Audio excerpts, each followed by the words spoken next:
fronteira desguarnecida. Pela primeira vez, uma perna quer sair por minha boca, espremida. Um braço quer sair por minha boca. E o que ainda há de genitália, e o que ainda há de intestino, e o que ainda quer sair por minha boca. Uma parede, uma hélice, um vidro de janela querem sair por minha boca. Um carro acelerado, um pedaço de mar, um fuzil.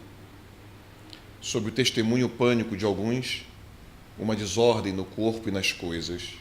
Uma fronteira desguarnecida entre a pessoa e a cidade. Na Cidade Aberta tem uma história interessante que também envolve o Caio, e também envolve o Caio Meira, né? Porque na época eu tinha lido num jornal da Rio Arte, que era um jornal que havia no Rio de Janeiro, ligado à Rio Arte, que a UERJ estava com um projeto de publicação de poemas. Era uma edição barata, uma edição bem bacana, aliás, simples e muito bacana, era um projeto que tinham trazido de Cuba, de uma ideia de Cuba. Né? Um caderninho, né? Era um encarte, na verdade, com 20 folhas soltas. Era um folder, né, que tinha uma janela onde aparecia o título e o nome do poeta, e acho que eram 20 folhas soltas dentro. Né? E na ocasião, quando eu li isso, e que tinha uma comissão editorial, que, se não me engano, tinha o Jorge Vanderlei, tinha o Ítalo Morricone, eram os professores da UERJ que eram poetas também, né? E eu li isso no jornal e liguei para o Caio, falei: Caio, caramba, olha só, né? Tá tendo esse projeto, vamos mandar alguma coisa para lá. E a UERJ, o que eu tinha lido é que de 3 em 3 meses eles selecionavam 3.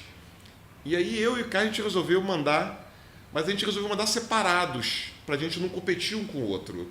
Tinha uma coisa assim, como eram 3, né? Se os 2 mandassem, era mais difícil, talvez, os 2 serem aceitos.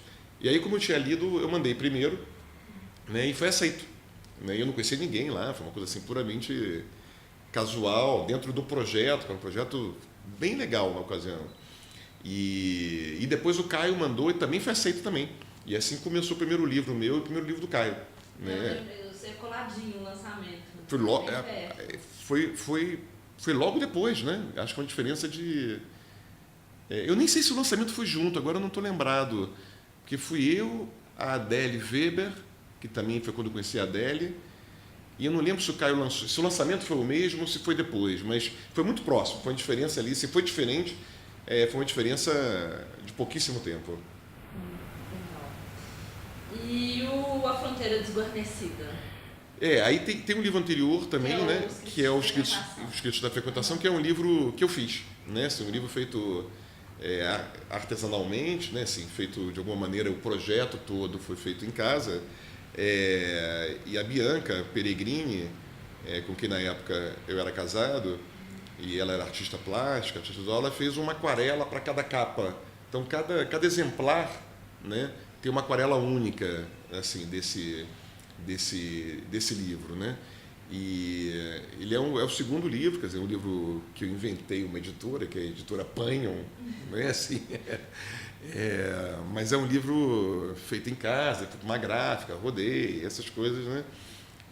Mas super bonitinho, o projeto é super legal e é um livro de que eu gosto também. E o Fronteira Desguarnecida vem depois, né? Assim, é um livro depois, e que nele, para mim, tem esse título que se torna um título importante, né, para mim, na medida em que é um título que vai denominar a poesia reunida anos depois, né, assim, e tanto no que diz respeito ao que ele título, ou ao que ele poema, A Fronteira Desguarnecida é um poema, tanto no que diz respeito ao que ele quer dizer no próprio poema, né, esse desguarnecimento das fronteiras entre a pessoa e a cidade, entre o corpo e o urbano, né? Lembro de alguma coisa como cabeça de rodas e chassis, né? Alguma coisa ali dessa indissolução, dessa indiscernibilidade entre o corpo e a cidade, quer dizer, o corpo nosso já implicando a própria cidade, né? Mas também é um termo que transitou, de alguma maneira, da poesia para o ensaio, na medida em que também é a fronteira desguarnecida entre poesia e filosofia, entre poesia e crítica, que muito me interessa. Então, assim, acabou que é um termo que virou virou um conceito para mim amplo, né, que desliza da poesia para a teoria de modos diferentes. Como se na poesia ele quer dizer uma coisa, na filosofia ele vem para mim, ou na crítica de poesia, ou no pensamento da poesia ele vem dizer uma outra coisa, mas tem um deslizamento desse termo que eu acho que é um termo muito significativo para mim, para dizer o nosso tempo, de alguma maneira, assim, né, dentro da minha leitura, pelo menos, dentro daquilo que eu gostaria de fazer. Acho que é um termo que me serve para várias coisas, assim, dentro do que ele pode querer dizer, não só daquilo que eu digo com ele, mas dentro da potencialidade dele, né?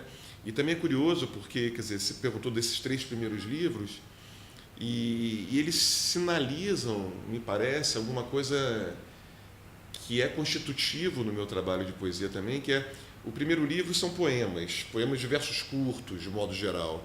Fora o último poema, que é um poema que explode, né? Que é um poema que não tem uma palavra minha, que é um poema, na verdade, que é um arranjo, que depois eu fui dar o nome de arranjo, né?